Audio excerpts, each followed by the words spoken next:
the skin tone, the intelligence, the hard work, the body shape, the way you talk, everything is good enough. Many times we're not afraid of failure. We're afraid of what people will say when we fail. You're mindful, you are in the present, you're only focused on what you're doing at this moment.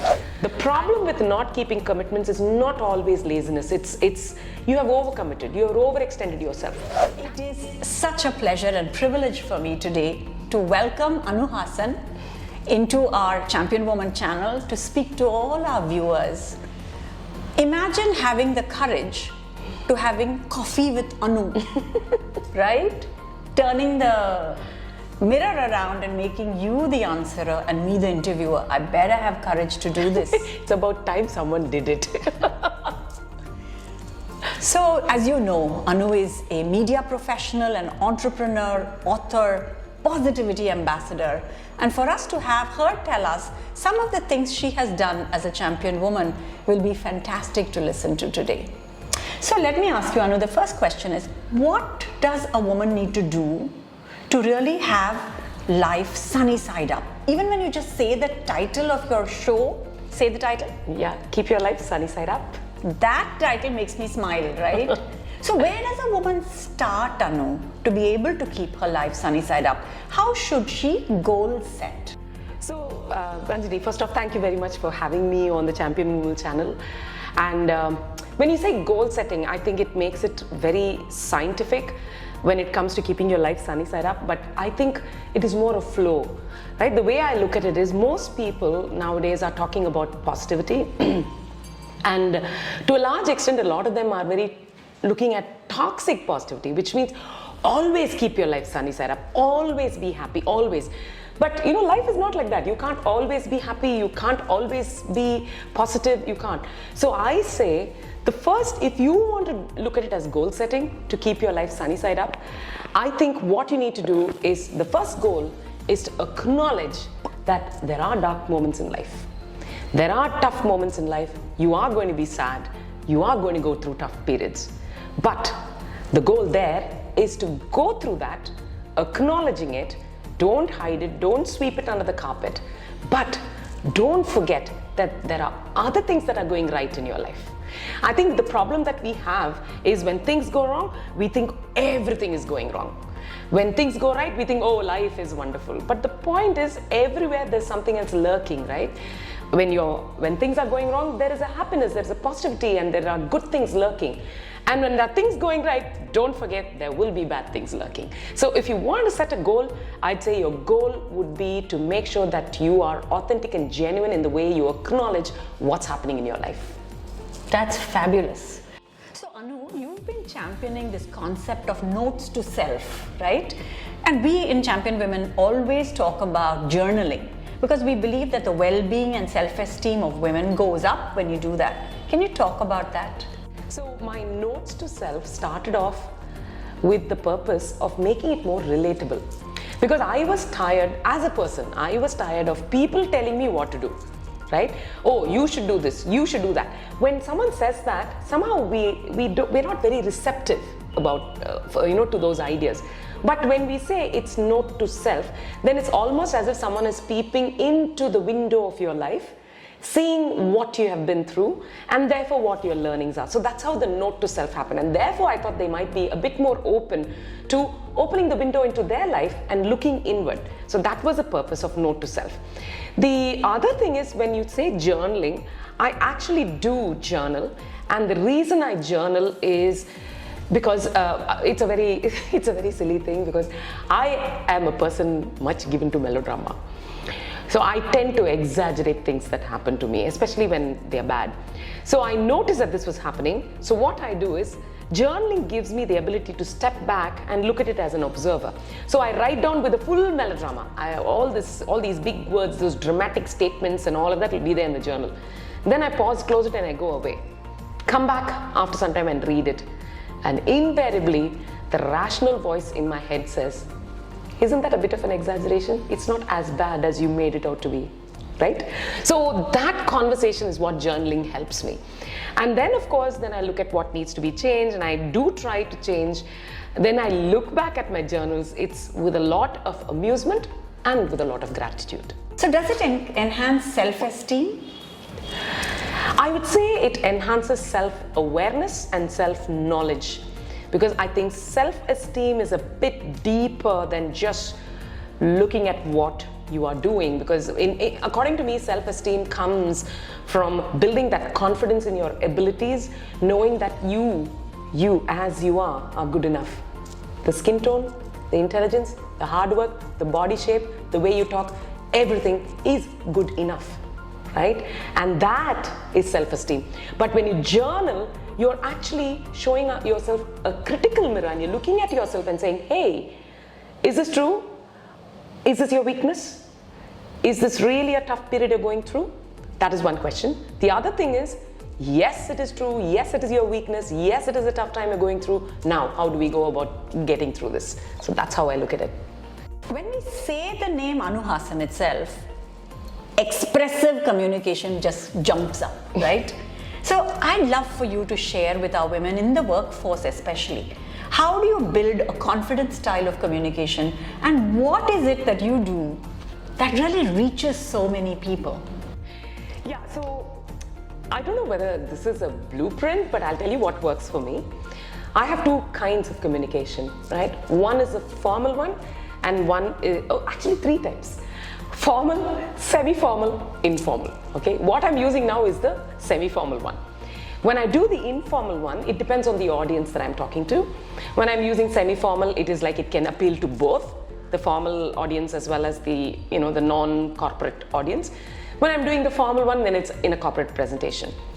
And a lot of the times it is to do with the range of expressions I show on my face and the voice modulation and the speed. These are the three things that I change in all these three ways of communication. In the formal communication, I tend to slow it down a bit. So I have a habit of speaking really fast, but in a formal environment, you need to slow it down. And the more you slow it down, you have a lower CG, so you're not stressed. Instead of saying, oh, you know what I think we should be doing? If you say, do you know what I think we should be doing? It slows you down and it helps them listen and absorb. So that is one thing, so slow the pace. The second thing is lower the pitch. Instead of talking in a higher pitch, I tend to slightly, of course I have a low pitched voice, but tend to drop it a little bit in the formal setting. In the semi-formal, I kind of use the space and the range and the modulation, etc. as and when, wherever I feel it's necessary. In the informal, I just don't even look at how it's coming across. I just go ahead and say what's in here. So that's how I think. So these are the three styles of communication that I use, and I find it's effective because in the formal environment, when I'm slow-paced, I am clear, I am not too animated, and I'm not bobbing around too much. They take me a bit more seriously. In the informal environment, when I'm just myself, they accept me more easily. So that's what I think. Oh, a lot of people there, we can emulate this. You know, right, that imitation is the sincerest form of flattery. Everything in my life I've actually learned from someone else. So here's a chance to learn from Anu. I actually have in the ChampionWoman programs, Anu, we do something called getting rid of FOPO. Okay. FOPO is a word that was used in the Harvard Business Review many years ago. Fear of people's opinion. Huh. So I'd love a story or an incident from your life if you could share with us, where you had to work on just dropping FOPO and getting on with your life. That is such an interesting acronym that you have, FOPO.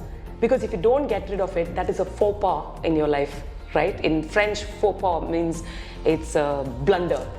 And many times when we are afraid, actually if you look at it, we are many times not afraid of failure.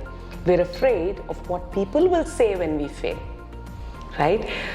Failure itself isn't that bad, but we are afraid that they'll ridicule us, they'll mock us, and therefore we don't even experiment. The latest, I think if people who have seen me on social media, my latest post, there's one in which I try an obstacle course. And the question that many people have is, do you really need to be trying this at your age? You're really not so fit, why are you even trying it? Those are the questions that are likely to come up. And you know what I say? I don't care, because that experience of seeing where my boundaries are, what my limits are. So there was a video in which there's a rope thing. I'm holding the rope on top, and there are these wooden blocks, and I'm trying all kinds of ways of crossing it. So then the instructor comes and tells me, listen, that's not how you keep it. Just turn it around flat so that you have more surface area, more contact, and then do it. Then I say, okay, I'll do this. I try all kinds of things, and then I realize I can't do it. And then I laugh and I say, oh, I can't do it, and I come back. So the fear that I'm looking stupid doesn't come into the picture, because the joy of trying something new overshadows it. Then the fear of admitting I can't do something is non-existent, because you look at it, if I can't do something, I'm just saying I can't do it. But if I do something and I get injured really badly, that would be a major faux pas, right? Because then you're going to get stuck in the bed for a long time. So this is one small incident, and I've had a similar incident when I was doing Anu Hassan on Vijay TV. So there was this rope thing, that challenge that people had to do. So they had to stand on a wall, hold the rope, and swing across and climb onto the other wall. And they said, why don't you try it? You're the host. Well, actually, I'm not a challenger, but I was very excited to try it. So I went, hung, fell. I fell down, and the first thing I did was laugh. Oh dear. Because it was so funny, because I could look from outside and say, that would have looked so ridiculous, trying to, do that and not being able to do it. So I laughed, and I said, but while I laughed, I also realized my upper body strength needs building, and that's what I've done ever since. So every failure, you have something that you can improve upon yourself. And if you are going to be so afraid of other people, you will never improve. So it's okay. Anu, what is the mindfulness activity that you do on a daily basis that keeps you centered and balanced at work and at home? We've talked about this. So for me, it's not an activity per se. It is a way of life for me, because I think when they say being in the present, I am truly in the present. So right now, I'm talking to Ranjini, I'm speaking for ChampionWoman channel. That's all I'm doing. I'm not thinking about what I have to do after this, what I did before. I'm only here, right? So, and that is how I look at every activity that I do. So, and this also helps when, I'm juggling very many things, right? Because my world is very different worlds. I have the corporate world that I work with. I work with startups, and sometimes I do consultancy. I do digital marketing for people. I do social media stuff. Then I do my own social media stuff, and then I'm working on. So there are lots of things that I need to do. And if I were to think, oh, what all do I have to do when I'm doing something, that is a surefire way of messing up what I'm doing now. So I think it becomes a way of life. You're mindful, you are in the present, you're only focused on what you're doing at this moment. And while that is an advantage, what is a disadvantage? I have a very short memory. I only know what's happening now. Many times I've forgotten what's happened, and big, eventful things. People come back, and in fact, I'll give you an example. A friend of mine just told me that, Anu, you saved my life. I thought it was a phrase that they were using, saved my life, you helped me kind of thing. I said, I don't remember, Simon, what are you talking about? He said, literally you saved my life. You remember when we were in college, we were going on a trek and we were climbing on the wall. It was a 20 feet drop. I nearly slipped. You caught me, and you caught me with the waistband and pulled me up. Really? I don't remember. Because for me, I think about the present. I don't think about the past, and I don't think about the future. The future, I don't think it's a great advantage, because that stops me from worrying unnecessarily most of the time. And the past, sometimes it is a disadvantage, because I forget memories, sometimes good ones. Anu, when I used to work with the expats that came into India to invest and build an Indian team and all of that, they used to ask me, what is this? There is an exodus at restroom break times or coffee times. Why do Indian women say, I'm going to the restroom, coming with me? Why do we do that? And here you are, you even go and eat an ice cream all by yourself. Tell us about that independence that you have built. So this is a very old pattern. No? So right from the beginning, my approach has been, I want to do something, right? Now, when I say, do you want to do it with me? if you say no, I can't do it. I find that limiting. Why should it limit? So my approach has been, I am going to have ice cream. Do you want to come with me? If you come, I'll take you with me. If you don't come, I'll go eat ice cream, right? And this applies to everything in life, for my holidays as well. I don't say, oh, let's all of us girls go on a holiday. Let's all of us girls go have a meal. Let's have all my classmates, let's do this. I don't do this. I say, I'm going to do this. Who wants to come with me? Right? That way, I think you don't limit yourself. You have so many experiences. Yes, people do stare at you. They do look at you. So, remember we spoke about FOPO? That's what it is. Yeah. And then you mentioned about one of the things that all of us women do is, does anyone want to come with me? Is one thing. The other thing that we women do is people pleasing, right? Somehow, I think, is it cultural? I'm not very sure. From the time we were children, we tend to, especially more with women, we tend to want to get approval from other people. And how do we do it? By doing something that pleases them. The problem with that, there's nothing wrong with pleasing other people. If it makes you happy, makes them happy, good for you, good for us, it's a happy world. But many times the mistake that we do is that we end up people pleasing, doing something that we don't want to do, right? I don't want to do this, but if I do this, someone will be happy. Therefore, I do it. So what happens is, you think you're piling up the positive points here, but actually what's happening is you're piling up the negative points here for yourself. You are constantly being unfair to yourself. And you remember, it also shows up when you're speaking up. I remember in that session that we did, I said we swing from silence to violence. We explode. We just keep quiet, and then suddenly it's like rising, it goes above our head and bam, we explode. Right? So people pleasing, I think it has to be done in the right way, because it's lovely to make other people happy. It's so nice to be nice to people, to kind to people. But it starts with you. You have to be nice to yourself, kind to yourself, and do something that makes you happy as well as making other people happy. Okay? Of course, if you're noble and if making other people happy makes you happy, good for you. But not many of us have reached that stage yet. You were very kind. You took the Champion Woman app and you did the voiceover even for it. I enjoyed it. Yes. And I remember your commitment. You were in England and you didn't even have a laptop. And we sent you some script. You found a laptop and you did the voiceover. So how do women make commitments like this? I'll tell you how I make commitments. First of all, it's actually one step. You have to go one step before, to understand this. The step before that is you have to assess whether this is a commitment that you're capable of fulfilling.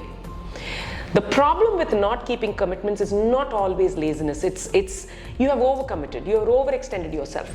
That's why you're not able to keep your commitment. So making an assessment and seeing whether this is a commitment that I can keep is the first most important step that you need to do before you accept, before you say, yeah, I'll do it, right? So for me, it's easier to keep commitments simply because I'm very clear. What can I do? What can't I do? Right? So for the voiceovers, I said, yeah, I can do it. And then saying that, oh, I'm traveling, I don't have a laptop. These are all just logistic difficulties. No, these are not insurmountable difficulties. So it's easy to do it. Whereas if you had asked me, why don't you come and meet 200 people? For me, that's not something I enjoy. As strange as it might sound, I'm more an introvert than an extrovert. So I don't like crowds. I don't like being in crowds. So the first thing I would probably say is, no, I don't want to do it. And I'll be clear that I don't want to do it. Because then what happens? You commit. And then if you're a true wimp, then you'll suddenly say, I have a stomach upset. I have fever. I can't come. Right? So that's what happens. So that's the way I deal with commitments and agreeing to do things. But you are lovable. You've said no to me several times, but you say yes for all the important things. So you are very lovable. Thank you, Anu. It's a pleasure to hand over our new book to you, Champion Woman Truths. Anu, thank you for being with us on this show. Thank you. And thank you for inspiring so many women. Thank you. So, you know what I've just got? It says how to find success and peace in work, and life, and I think this is something that all of us are looking for. And it's a weekly progress journal. The thing is, when you open it, look, there are little stories here, and then you can write your progress notes, your weekly win. Oh, this is going to be fun. I think I'd like to try this. Thank you. Thank you. The most important thing in life is this, to be able at any moment to give up what you are for what you can become.